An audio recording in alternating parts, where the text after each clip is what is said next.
नमस्कार दोस्तों, मैं हूं प्रतिभा मलिक। फिर से आपके सामने आई हूं एक बहुत ही अच्छा, एक रेलिवेंट, एक सोसाइटी में हर जगह देखने वाला, आपके हर घर में दिखने वाला टॉपिक। उस टॉपिक में ना इतना कॉमन टॉपिक है कि हर घर में दिख रहा है, तो उस टॉपिक पे चर्चा तो ज़रूर होनी चाहिए और उस पर थोड़ी क्लैरिटी भी होनी चाहिए कि अगर इतने ही इम्पोर्टेंट अगर ये बात है तो ये बात करे कैसे, ये काम करे कैसे। अब ये है क्या काम? काम है लड़ाई करना। अब लड़ाई करनी ही है, फाइट्स आर्ग्यूमेंट्स जो भी है करना ही है, सब करते हैं। Everybody is guilty of it. ये मत कहना कि जी हम तो संत हैं, नहीं जी कोई नहीं, संत भी लड़ते हैं, उनके अपने तरीके हैं।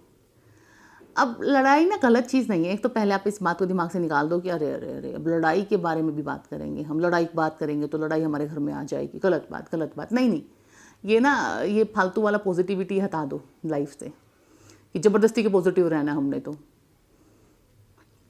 ज़बरदस्ती के पॉजिटिव मत रहो। एक लाइफ का प्रैक्टिकल, एकदम बिल्कुल प्रैक्टिकल अप्रोच पकड़ो। माँ बेटी, बाप बेटा, हस्बैंड वाइफ, किस में लड़ाई नहीं होती? फिर दो बहनों में, और बचपन से होनी चालू हो जाती है जब उनको कोई सिखाता भी नहीं। बचपन में भाई बहनों में, भाई भाइयों में, सब में, सबके बीच में छोटा मोटा नोक झोंक चलती रहती है।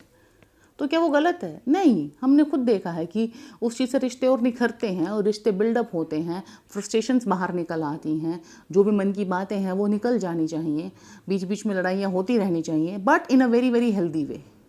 अब लड़ाइयाँ ना कुछ इस तरीके से भी हो जाती हैं कई बार कि ना वो रिश्ता ही ख़राब हो जाता है, रिश्ते में कड़वापन आ जाता है, डेंट लग जाता है रिश्ते में। उन लड़ाइयों को हमको अवॉइड करना है। जो नोक-झोंक है, जो हमारे रिश्ते को और निखारेंगी और आगे बढ़ाएंगी, जो पुरानी थी फ्रस्ट्रेशन, गिले शिकवे, वो सब ख़त्म हो जाएंगे। हमको वैसी लड़ाइयाँ करनी है कि चलो अब आगे एक फ्रेश स्टार्ट करते हैं। Every time you are starting a fresh thing. Every time आज लड़ लिए, ठीक है, पुराना सारा क्लियर हो गया। अब now we are starting fresh. अब आप कहोगे कि वो कितना फ्रेश करेंगे, वो तो फिर से लड़ाई आती रहेगी। वो तो लाइफ का पार्ट है। लाइफ में खुशियाँ आती हैं ना, खुशियाँ, अच्छी चीज़ें, अच्छे मोमेंट्स आते हैं ना, और आप भगवान से प्रे करते हो ना कि आने चाहिए, हर रोज़ मुझे ये चीज़ें दिखें, तो उसके साथ थोड़ा थोड़ा वो नमक भी आता है, हल्का सा, बिल्कुल हल्का सा, अगर आप ट्रीट करो तो। बनाने को तो उस नमक का चाहे पहाड़ बना दो आप, लेकिन आता वो हल्का हल्का ही है, और वो ज़रूरी भी है। अदरवाइज़ ऐसा नहीं लगेगा कि कुछ चैलेंज ही नहीं है, बहुत बोरिंग हो गया है। ठीक है, तो हंसी मजाक वाली बातें हैं, बट वो एक नेचुरल फैक्टर है कि वो आ ही जाता है। दो लोग साथ रहते हैं तो फ्रिक्शन कहीं ना कहीं से थोड़ी सी आ जाती है। उस फ्रिक्शन को टाइम टू टाइम हम अगर डील कर लें टाइम से, तरीके से, तो वो एक एज के बाद बहुत घट जाती है, एक टाइम के बाद बहुत ही घट जाती है। और एक टाइम आता है कि शायद सालों बीत जाए, वो फ्रिक्शन आपको फील ही ना हुई हो। ऐसे कपल्स देखे हैं मैंने, ऐसी फैमिलीज देखी कि सालों से उनके बीच में फ्रिक्शन नहीं हुआ है, क्योंकि शुरू में उन्होंने फ्रिक्शंस को इतना अच्छा डील किया ना। बहुत ज़्यादा फ्रिक्शंस होती हैं शुरू में। इनफैक्ट जिन लोगों में बाद में फ्रिक्शंस नहीं होती, इसका मतलब ये है कि उन्होंने शुरू में बहुत फ्रिक्शंस झेल ली हैं, उन्होंने अपने अंदर नहीं रखा वो सब। जो औरतें या आदमी अपने अंदर रखते हैं वो सारी फ्रिक्शंस के टॉपिक, उसने तब ये बोल दिया था, उसने तब ये कर दिया था, तो वो बुढ़ापे तक उनकी ख़त्म नहीं होती। चिक चिक चिक चिक पिक पिक पिक पिक, सीरियसली बता रही हूँ। और बुढ़ापे में भी जिन चीज़ों पे उनकी चिक पिक हो रही होती है ना, वो मोस्ट ऑफ द चीज़ें पास्ट की हो रही होती हैं कि तब ये हुआ था, तब ऐसा कर दिया था जी। तो एक तो वही कि जो ये लड़ाई है ना, ये हम आज करना सीखेंगे कि करनी कैसे है, ताकि वो बुढ़ापे तक वो इन चीज़ें कैरी फॉरवर्ड ना हो। ठीक है। और दूसरा मेरा पर्पज़ क्या है कि एक ऐसा लाइफ में आपके भी टाइम आए कि ये फ्रिक्शंस ख़त्म हो जाएं, क्योंकि इतना फ्रिक्शन आपने खेल लिया, अब समझ में आ गया आपको ये खेल कैसे खेलना है, और डील करना आ गया, इसकी खेल के रूल समझ में आ गए। अब आपको जब भी खेलना पड़ता है ना फ्रिक्शन वाला गेम, अब फटाक से खेल लेते हो आराम से, और आराम से पार हो जाते हो इससे। तो आप मेंटली इफेक्ट नहीं होते, इमोशनली इफेक्ट नहीं होते, घर में रोना धोना नहीं होता, घर का माहौल ख़राब नहीं होता। तो ये मेरा पर्पज़ है कि आपको इस गेम के रूल समझाने हैं। पहला रूल, अब यहाँ पे मैं सब फ्रिक्शंस की बात नहीं करूँगी, सिर्फ हस्बैंड वाइफ वाली फ्रिक्शंस का मेरा पर्टिकुलर फोकस है कि उस चीज़ को कैसे डील करना है। कैसे डील करना है, आपको लग गया कि वो बात में एकदम से लड़ाई नहीं होती है, हमेशा ना बात आर्ग्यूमेंट से ही चालू होती है, और आपको 2-4 साल अगर साथ में रहते रहते हो गए हैं ना, तो आपको एक दूसरे का एहसास हो जाता है कि अब होगी लड़ाई, अब इस घर में कोहराम होने वाला है, क्योंकि आपको पता चल जाता है सामने वाले बंदे के रिएक्शन से। अब आपको पता चल ही गया है, हस्बैंड या वाइफ हुएवर, जिसको पहले पता चल जाए, प्लीज़ इतना दिमाग में रखो कि मैं देख लूँ बच्चे आसपास तो नहीं है। बच्चे अगर आसपास हैं तो उनको प्लीज़ एक दूसरे रूम में बिठा के टीवी दे दो कि तुम थोड़ा टीवी देखो बैठ के, हम थोड़ी बात कर रहे हैं। घर में पेरेंट्स हैं, बड़े बुजुर्ग हैं, कोई भी है, तो आप अपने रूम में चले जाओ। उनके सामने कभी भी चिक चिक पिक पिक नहीं होगी, बिल्कुल भी नहीं होगी। ये बात आप गांठ बांध लो कि ये तो इतना बड़ा गोल्डन रूल है लड़ाई करने का कि बच्चों के सामने और बड़ों के सामने लड़ाई नहीं होगी। दोनों के अलग अलग रीजंस हैं। बच्चे के लिए गलत एग्जाम्पल है और बड़े लोग इस चीज़ का गलत फ़ायदा भी उठाते हैं और इस चीज़ को सोल्व कर ही नहीं सकते। ये बात आप मान के चलो। सास अगर ऐसी है कि अगर आपके घर में सास है, वो जो मोस्ट ऑफ द टाइम बहू को फेवर उसको नहीं करना होता है, तो उसको एक मौका मिल जाता है कि अच्छा चलो अब मेरे को मौका मिला, अब मेरे बेटे के साथ मिलकर मैं इसकी धज्जियाँ उड़ाती हूँ। फॉर दैट मैटर अगर लड़की के पेरेंट्स घर में, आप उनके सामने लड़ाई कर रहे हो, तो उनको ऑलरेडी लगता है हमारी लड़की ऑलरेडी बहुत पिस रही है इस घर में, अब हम अपनी लड़की को ऐसे पिसने नहीं देंगे। या फिर अदर पॉइंट ऑफ व्यू कि वो अपनी लड़की को चुपचाप फेंक दें, एडजस्ट कर, कॉम्प्रोमाइज़ कर। तो ये जो तीनों पॉइंट ऑफ व्यू बताए ना मैंने, अपने बेटे को सपोर्ट करना, बहू के लिए फ्रस्ट्रेशन निकालना, बेटी को अनड्यू सपोर्ट करना, ये तीनों ही गलत है, मतलब टोटली गलत है। तो कोई भी पेरेंटल सपोर्ट आपको चाहिए नहीं लड़ाई करने के लिए। बच्चे नहीं हो आप कि पेरेंट्स के सामने आके लड़ाई करेंगे, फिर पेरेंट डिसाइड करेंगे किसने सही किया किसने गलत किया, उसको पनिशमेंट उसको प्राइज़। ये काम मत करो। अपने रूम में जाओ, शांति से बैठो, खिड़की दरवाजे बंद कर लो, तमाशे नहीं करने यहाँ पे, पड़ोसियों को नहीं सुनाना आपने, ठीक है। ये अपने घर की बात है, बहुत इंटरनल मैटर है, बहुत पर्सनल मैटर है, पर्सनल ही रहने दो। ड्रामे तमाशे और ये पड़ोसियों तक आवाज़ जाना और खिड़की दरवाजे बैंग होना, वो बहुत ही अनसिविलाइज और बहुत ही कम दिमाग वाले लोगों की निशानी है, ठीक है। खिड़की दरवाजे बंद हो गए, आप लोग एक रूम में बैठ के अब एक दूसरे पर चिल्लाना है, चिल्ला लो। कुछ भी करना है, कुछ भी आपकी फ्रस्ट्रेशन है, रोना धोना है, जो भी है, जो भी आपका मुद्दा है, हो गई आपकी लड़ाई, कर ली दरवाजे बंद, बच्चों को टीवी दे दिया, पेरेंट्स से दूर हो गए, अब एक रूम में आप बैठे हो, चिल्ला रहे हो, तूने ये कर दिया, ठा ठा ठा ठा ठा, पूरा हो रहा है, ठीक है, करो, वही करना है। अब मैं ये नहीं कहूँगी अब शांति से डील करो, नहीं, शांति नहीं आती है उस टाइम पे। बस ये आपने 2-3 काम कर लेना, इतनी शांति बतेरी कि हाँ इतनी दिमाग में सैनिटी थी कि ये 2-3 काम करके फिर हम अपने कमरे में घुस के ठाठा ठाठा कर रहे हैं। कर लो, अब कर लो। अब उस ठाठा ठाठा के बीच में भी ना 2-4 बातों का ध्यान रखना है, नहीं तो वो ठाठा ठाठा कभी ख़त्म ही नहीं होगी।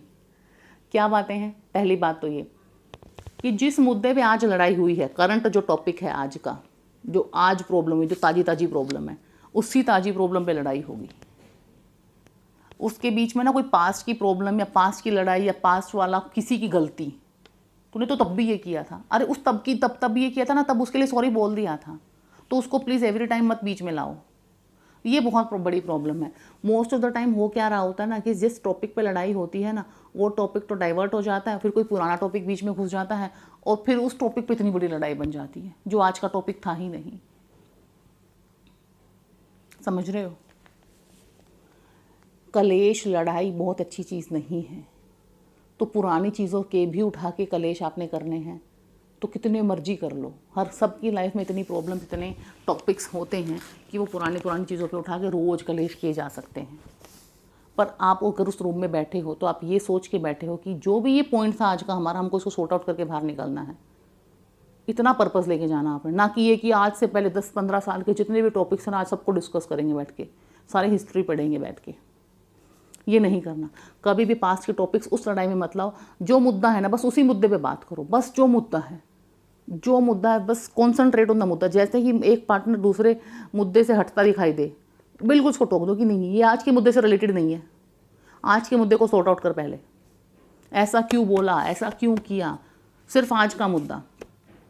पास्ट फ्यूचर में जो भी हो रहा था, जो भी छोड़ दे, इसने बोला उसने बोला छोड़ दे, तूने ऐसा क्यों किया, तूने ऐसा क्यों कहा, जो भी आप लोगों का इशू है आज के मुद्दे पे बात करो बस।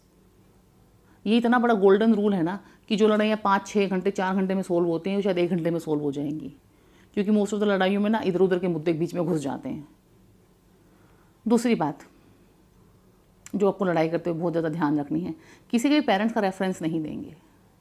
लड़ाई के बीच में ना बहुत आपकी कॉमन है, तू तेरी माँ जैसी, अरे तू तेरे बाप जैसा, तेरी माँ ने भी ऐसी किया, अब तू भी ऐसे ही कर मेरे साथ, तुम्हारी पूरी फैमिली ऐसी है। तुम्हारा तो खानदान ही ऐसे ऐसे लोग हैं, तुम्हारे तो पूरे खानदान में ऐसे लोग भरे पड़े हैं। ये इतनी बिलो द बेल्ट हिट करने वाली चीज़ें हैं कि फिर सामने वाला आपको बख्शेगा नहीं, वन वे और वो अनदर। अगर आपकी वाइफ है और आपने अपनी वाइफ को बोल दिया कि तेरा खानदान ही ऐसा है, और समहाउ वो आउट ऑफ रिस्पेक्ट या आउट ऑफ प्रेशर या आउट ऑफ डर ये बात नहीं बोल पाए कि खानदान तो तुम्हारा भी कुछ माशाल्लाह नहीं है, वो शायद वो ये बात नहीं बोल पाएगी उस टाइम पे, पर वो जो फ्रस्ट्रेशन आपके खानदान के लिए निकालेगी ना, वो अलग लेवल की होगी। फिर वो एक उस डायलॉग से कहीं बड़ी होगी। आ रही है आपको बात समझ में? तो कोई भी फैमिली मेम्बर इस चीज़ में इन्वॉल्व नहीं होगा फिजिकली और वर्बली, ना ही तो उस फैमिली मेम्बर के बारे में बात होगी और ना ही वो इन्वॉल्व होगा। अब आप बोलोगे कि कई बार लड़ाई इतनी बढ़ जाती हैं, बड़े लोग कुछ लिए होते हैं घर में, समझाने के लिए होते हैं। अब बड़े लोग मे भी इस वीडियो को देख के ही बोलें कि फिर बड़े लोगों को फ़ायदा क्या है, घर में समझाने के लिए होते हैं, हम समझा सकते हैं, ये हमने दुनिया देखी है। अरे देखिए, आपने बहुत दुनिया देखी है, पर क्या आप अपने मन पे हाथ रख के ये बात बोल सकते हो कि मैं किसी बिना भेदभाव के, बिना किसी बायस के, बिना किसी की साइड लिए मैं इस पूरी सिचुएशन को ढंग से समझ के एक ढंग का फैसला कर पाऊंगी? या आपकी खुद की मैरिड लाइफ आप देखो, जो आपकी खुद की मैरिड लाइफ में जब प्रॉब्लम्स आई थी, क्या आपने बहुत अच्छे से सॉल्यूशंस कर दिए थे? क्या आपकी एक मैरिड लाइफ ऐसी एग्जाम्पलरी है कि जिसको देख देख के आपके बच्चों को सीखें?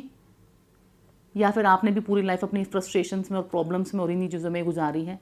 अब जस्ट बिकॉज आपकी एज थोड़ी बड़ी हो गई है, आप अपने आप में मान बैठे हो कि हम मैच्योर ज़्यादा हैं। एज से मैच्योरिटी नहीं आती, बिल्कुल भी नहीं आती। प्लीज़ ये जो बड़े लोग हैं, मेरी उनसे सिंसियर रिक्वेस्ट है कि just because of your age don't consider your self mature. आप अपनी लाइफ में झांक के देखो, आपके पास में झांक के देखो, क्या आपके रिश्ते सही थे? क्या आप अपने रिश्तों में एकदम सही थे, आदमी भी और औरत भी?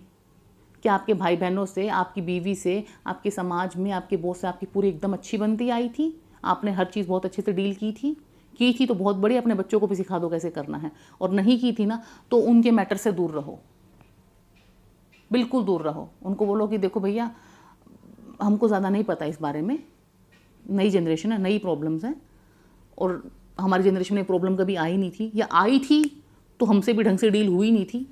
तो तुम देख लो क्या करना है। अब क्या करना है? पेरेंट्स ने भी हाथ खड़े कर दिए। पेरेंट्स अगर हाथ नहीं भी खड़े करें तो उनके तो अपने करवाई देने हैं, पहले बता रही हूँ मैं। ये सब बातें आपको भी देखने वाली हैं कि क्या इनकी लाइफ में जब ये प्रॉब्लम्स आई थी तो उन्होंने कितनी अच्छी डील की थी। क्या वो एग्जाम्पलरी हैं? क्या इनके एग्जाम्पल से हमको अपनी लाइफ इंप्लीमेंट करने चाहिए? जैसी शादी इन लोगों की थी वैसी, फिर अगर इनके एग्जाम्पल फिट करेंगे तो जैसी इन लोगों की शादी थी तो वैसी हमारी चलेगी। तो देखो, अगर वैसी वाली शादी चलानी है तो सुन लो उनकी, नो डाउट, नो प्रॉब्लम। लेकिन अगर नहीं चलाने ना, and in most of the cases which is no, कि नहीं मुझे अपने पेरेंट्स जैसी शादी नहीं चाहिए, जो कि मोस्ट ऑफ द केसेस में होता है, लड़की भी बोलती है और लड़का भी बोलता है, तो उस चीज़ में क्या करें? मैरिज काउंसलर्स होते हैं,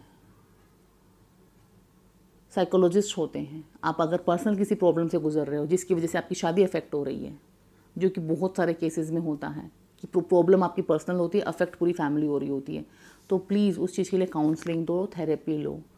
कोई शर्म नहीं है, कुछ प्रॉब्लम नहीं है इस चीज़ में, बहुत ही अच्छी चीज़ है ये। वो आपके इमोशंस को, आपकी फैमिली, आपकी माँ भी नहीं समझ पाएगी आपके उन इमोशंस को, बीवी तो दूर की बात, आपकी माँ तक भी नहीं समझ पाएगी, जो वो थेरेपिस्ट और काउंसलर समझ जाते हैं, और वो फुल प्रूफ सॉल्यूशन करके देते हैं। आप कभी ट्राई करो, 2 सेशन 4 सेशन कभी करके देखना, जिनके घर में ये प्रॉब्लम है।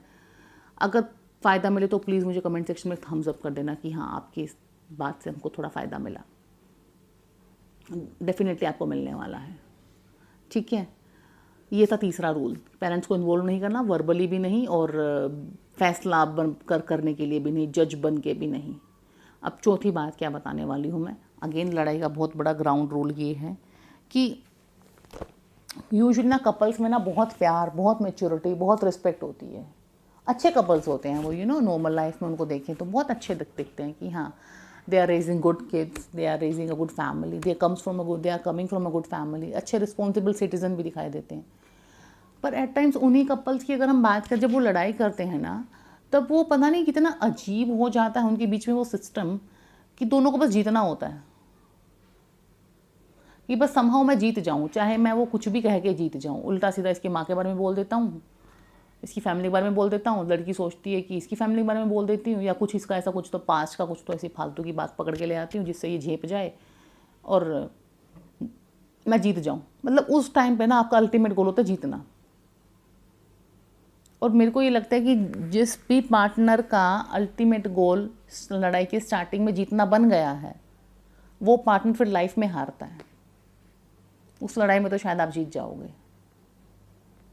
लेकिन आप लाइफ में हार जाओगे। और जिस पार्टनर का उस लड़ाई को सॉर्ट आउट करना मेन गोल है, मैं जीतूँ चाहे हारूँ, चाहे मुझे थोड़ा झुकना ही क्यों पड़े, पर ये लड़ाई सॉर्ट आउट आज के आज और तुरंत के तुरंत होनी चाहिए, वो पार्टनर लॉन्ग रन में जीत जाता है।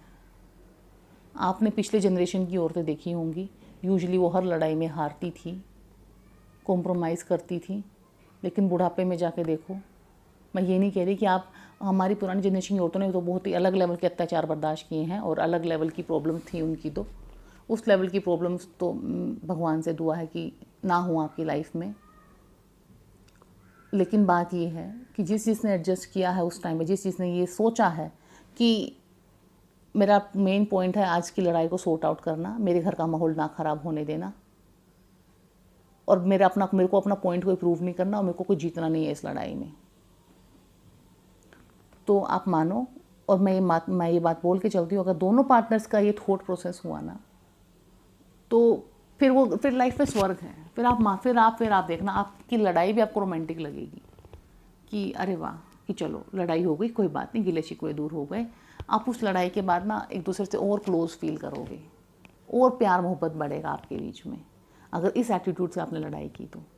कि हमारा एक ही पर्पज़ है, मेरे दिमाग में कुछ ना कुछ था, या लड़की बोलेगी मेरे दिमाग में कुछ ना कुछ था, I wanted to clear it out, vent it out, frustration था, निकल गया, क्लियर हो गई बात, move ahead, let's move on. और जब आपका वो मूव ऑन होगा ना, वो एक, अब अगर आपका रिलेशनशिप यहाँ था तो आपका मूव ऑन होकर वो यहाँ हो जाएगा, नेक्स्ट लड़ाई में आप मूव ऑन करोगे तो यहाँ हो जाएगा। आपके रिलेशनशिप का जो लेवल है ना, वो with every argument, with every fight वो इंक्रीज़ होता जाएगा, क्योंकि आप लड़ाई को जीतने की इच्छा से नहीं किया, पेरेंट्स को इन्वॉल्व करके नहीं किया, आपस में बैठ के मिल बांट के सॉर्ट आउट कर लिया, तो रिलेशनशिप का और वो एक लेवल ऐसा आएगा जो मैंने बताया था कि फिर फ्रिक्शंस ख़त्म हो जाती हैं, फिर कुछ बचता ही नहीं है, फिर हो गया अपना, फिर ऐसे वाली भी एक स्टेज आ जाती है। And I wish and I hope and I pray कि सब कपल्स की लाइफ में एक स्टेज आए, क्योंकि अल्टीमेटली शादी तो, या फिर एक रिलेशनशिप तो उसी स्टेज के लिए चाहिए था ना हमको, ये चिक चिक पिक पिक के लिए तो नहीं चाहिए था ना। आई विश वो गोल हम सब अचीव कर पाएँ अपने रिलेशनशिप में, ठीक है। अब मैं एक और आपको रूल बता देती हूँ, ठीक है। मैंने आपको बताया कि ये करेंगे तो ऐसा हो जाएगा।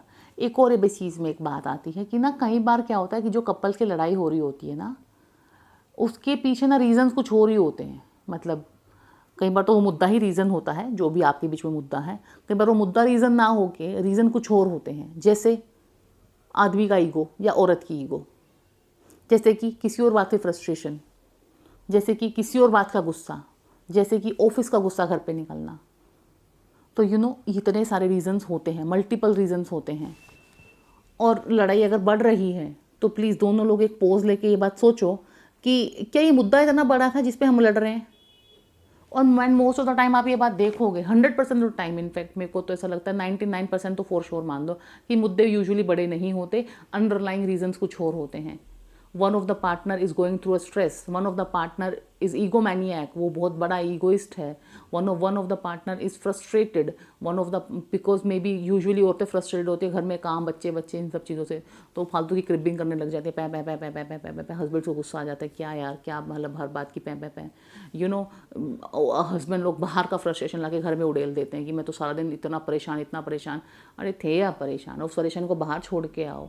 क्या मतलब आप पहले बाहर परेशान, फिर उस परेशान को घर में लाके उड़ेल रहे हो, तो फिर आप घर में भी परेशान ही रहोगे ना। घर में शांति के लिए आए हो ना, तो उस परेशानी को बाहर छोड़ के आओ। जो भी आपकी ऑफिस की प्रॉब्लम, वर्क की प्रॉब्लम, बिजनेस की प्रॉब्लम थी ना, प्लीज़ उनको बाहर के बाहर छोड़ के आओ, तभी घर में शांति मिलेगी। अगर आप घर में भी आके वही कर रहे हो, फलाने ने ये कर दिया, वो कर दिया, ऐसे जो भी प्रॉब्लम्स हैं आपकी, तो घर में भी फिर शांति नहीं मिलेगी। तो ये भी आपको एक चीज़ बहुत इंपॉर्टेंट देखनी है कि जो आपका लड़ाई है वो मेनली किन रीजंस की वजह से हो रही है। वो आपके बीच में मुद्दे इतने बड़े बन गए हैं या फिर ये आपकी कुछ पर्सनल इश्यूज चल रहे हैं, किसी का स्ट्रेस, किसी का एंगर, किसी का फ्रस्ट्रेशन। हाँ, एक एंगर भी कि किसी को गुस्सा बहुत जल्दी आ जाता है, छोटी सी बात पे गुस्सा इतना ज़्यादा आ गया, फिर सामने वाले को लगा कि इतना गुस्सा करने की क्या बात थी, वो लॉजिकल आर्ग्यूमेंट करने लग गया और फिर सामने वाला बंदे को तेरे को दिख नहीं रहा मेरे को इतना गुस्सा आ रहा, तूने ऐसा क्यों किया, जो भी है, तो उसका एंगर इशू था फिर वो, क्योंकि मुद्दा इतना बड़ा नहीं था। तो ये बहुत इंपॉर्टेंट चीज़ है कि ना वो मुद्दा पहचानो कि प्रॉब्लम हो क्या रही है, वो बात प्रॉब्लम थी कि वो कुछ अंडरलाइन कुछ तो चल रहा है आपके दिमाग में। तो किसी भी लड़ाई को करते हुए आप इन चीज़ों का ध्यान रखोगे और इन चीज़ों को फॉलो करते हुए आप कोई भी लड़ाई करोगे तो आई एम टेलिंग यू आपकी लड़ाई नहीं होगी, वो आपके रिलेशनशिप के लिए एक सीढ़ी बन जाएगी, एक स्टेप अप बन जाएगा कि ये करने के बाद हमको शायद हमारा अगला लेवल आना था। तो ये थोड़ी बीच में हर्डल थी, वो आपको छोटी छोटी हर्डल्स लगेंगी कि ये हर्डल पार हो गई, चलो वो रिलेशनशिप को नेक्स्ट लेवल पे ले जाने के लिए थी वो चीज़। आई होप आपको ये चीज़ अच्छी लगी हो, कुछ बातें अच्छी लगी हों, रेलिवेंट लगी हों और आप इम्प्लीमेंट भी ज़रूर करेंगे। मेरी रिक्वेस्ट है आपसे, आप करेंगे। ठीक है, मिलते हैं नेक्स्ट वीडियो में। जब आपको ये वीडियो अच्छा लगा हो, थोड़ा आपको जीवन में आपके सुख शांति आए, प्यार बढ़े, मोहब्बत बढ़े, बस यही मेरी इच्छा है। और आप लोग मेरे प्रोत्साहन बढ़ाने के लिए प्लीज़ लाइक शेयर सब्सक्राइब कर दीजिए। Thank you so much. मिलते हैं नेक्स्ट वीडियो में।